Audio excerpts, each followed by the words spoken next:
नमस्ते दोस्तों, आज मैं आपको ले जा रही हूँ एक ऐसी यात्रा पर जहाँ श्रद्धा और समुद्र का मिलन होता है। हम निकल रहे हैं मुंबई के शोर-शराबे से दूर, गुजरात के दो सबसे पवित्र धामों की यात्रा पर, सोमनाथ और द्वारका।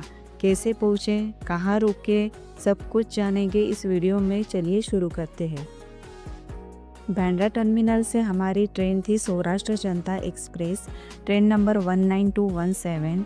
तो हमने 1:35 को हमारा सफ़र शुरू किया और 15 घंटे बाद हमारी ट्रेन पहुंच गई वेरावल रेलवे स्टेशन पर। 7 बजे हम पहुंच गए। फटाफट से हमने हमारा सामान उतार दिया और 1 नंबर प्लेटफॉर्म से बाहर निकलकर हमने बस ले ली, जो हमें 20 रुपये में सोमनाथ मंदिर के प्रांगण तक छोड़ देती है। लगभग 20 मिनट में हम सोमनाथ मंदिर के प्रांगण में पहुंच गए। सोमनाथ मंदिर के प्रांगण के ठीक अपोजिट साइड में एक धर्मशाला थी, जहाँ पर हमने 100 रुपये देकर नहा धो लिया था। हम रात में स्टे नहीं करने वाले थे, इसलिए हमने रूम नहीं ली। अगर आप स्टे करना चाहते हो तो सोमनाथ ट्रस्ट में रुक सकते हो, जहाँ पर आपको रूम भी मिल जाएगी और 90 रुपये में डॉर्मेट्री की सुविधा भी मिल जाएगी। तो हमने डिसाइड किया कि सोमनाथ के जितने भी दर्शनीय स्थल है उनके पहले दर्शन कर लेते हैं, बाद में मेन मंदिर के दर्शन करेंगे। तो इसलिए हमने मंदिर के बाहर से ही एक प्राइवेट ऑटो ली, जो हमें 600 में पड़ी। वैसे तो ऑटो का किराया 400 से लेके 500 तक होता है, पर पीक सीज़न होने के कारण ऑटो का किराया 600 से लेके 800 तक हो गया था। वैसे तो सोमनाथ मंदिर के बाहर से बस भी जाती है, वो लेती है 30 रुपीज़ और सभी दर्शनीय स्थलों के दर्शन भी करवाती है। तो इस तरह से हम सबसे पहले पहुंच गए भालका तीर्थ, जहाँ पर सुंदर भजन चल रहा था। धार्मिक मान्यताओं के अनुसार यही वह स्थान है जहाँ भगवान श्री कृष्ण ने अपने पार्थिव देह का त्याग किया था। मंदिर के गर्भगृह में भगवान श्री कृष्ण की बहुत सुंदर प्रतिमा है।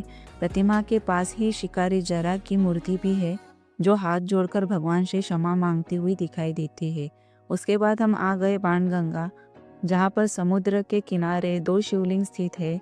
ये शिवलिंग समुद्र के किनारे इस तरह स्थित है कि हाई टाइड के समय ये पूरी तरह समुद्र के पानी से डूब जाती है और केवल लो टाइड के समय ही दिखाई देती है। बाणगंगा के बिल्कुल ऑपोजिट साइड में भीड़भंजन महादेव का मंदिर है, वहाँ के भी हमने दर्शन किए। और उसके बाद हम चले गए त्रिवेणी संगम पे, जहाँ 3 नदियों का मिलन होता है, हिरण, कपिला और सरस्वती। भक्त यहाँ पवित्र स्नान, पूजा और पिंडदान करने के लिए आते हैं। त्रिवेणी संगम के पास थोड़ी देर विश्राम करने के बाद हम चले गए संगम के पास स्थित कामनाथ महादेव मंदिर, शंकराचार्य जी की गद्दी, शंकराचार्य जी की गुफा और शारदा मठ देखने। उसके बाद हम चले गए सूर्य मंदिर, सूर्य कुंड और हिंगलाज माता की गुफा देखने। हिंगलाज माता पांडवों की कुलदेवी है। ऐसा माना जाता है कि वनवास के दौरान पांडवों ने इन गुफाओं में हिंगलाज माता की पूजा की थी। फिर हम चले गए गीता मंदिर, जहाँ पर 18 सफ़ेद स्तंभों पर भगवद गीता के श्लोक लिखे गए हैं। वहीं पर ही बलदेव जी की गुफा है, जहाँ पर बलराम जी ने शेषनाग का रूप धारण करके इसी गुफा से पाताल लोक प्रस्थान किया था।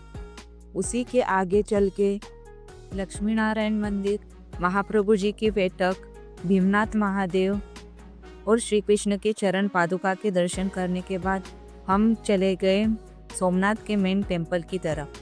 हमने हमारा सामान मंदिर प्रांगण के लॉकर में रख दिया और चले गए ओल्ड सोमनाथ के दर्शन करने।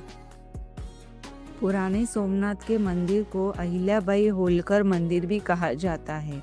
अहिल्याबाई होलकर मंदिर के ठीक सामने ही सोमनाथ ट्रस्ट भोजनालय है, जहाँ पर 11 से लेकर 3 बजे तक और शाम के 7 बजे से रात के 11 बजे तक निःशुल्क भोजन प्रसादी मिलती है।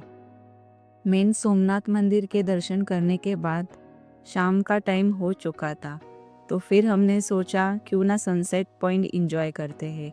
तो हम चले गए ओशन व्यू देखने, जिसका टिकट था 5 रुपीज़ और सुंदर सा सनसेट हो ही रहा था। फिर हम निकल पड़े स्टेशन की ओर।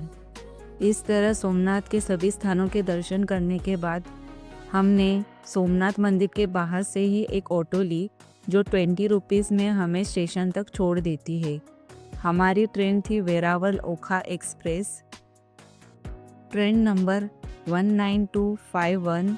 तो हमने 11:05 पे हमारा सफ़र शुरू किया और सुबह सुबह 7 बजे ही हम पहुंच गए द्वारका।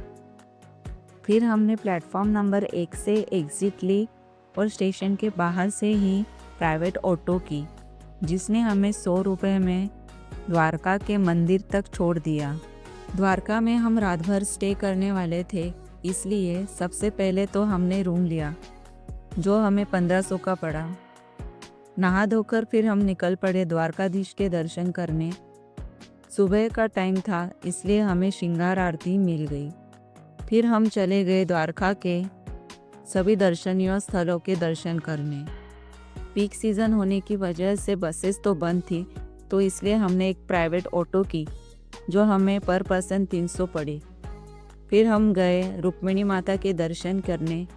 रुक्मिणी माता के दर्शन करने के बाद हम चले गए नागेश्वर ज्योतिर्लिंग, जो 12 ज्योतिर्लिंग में से एक आती है।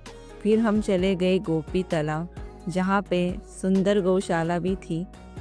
फिर हम चले गए सुदामा सेतु से बेट द्वारका। माना जाता है कि यहीं पर कृष्ण और उनके मित्र सुदामा की भेंट हुई थी। फिर हम लौट गए द्वारकाधीश मंदिर की तरफ। मंदिर के ठीक पीछे की ओर गोमती घाट है, जहाँ पे हमने दीपदान करके सुबह फिर से द्वारकाधीश के मंगला आरती में शामिल हुए। सुबह का नाश्ता करने के बाद हम बढ़े स्टेशन की ओर। स्टेशन से हमें मुंबई की तरफ जाने के लिए ट्रेन नंबर 22946 जो 11:40 को वहाँ से निकलती है और अगले दिन सुबह ही हमें मुंबई पहुँचा देती है। तो इस तरह से आप कर सकते हैं सोमनाथ और द्वारका के दर्शन। अगर आपको मेरा वीडियो अच्छा लगा हो तो लाइक और चैनल को सब्सक्राइब अवश्य कीजिएगा।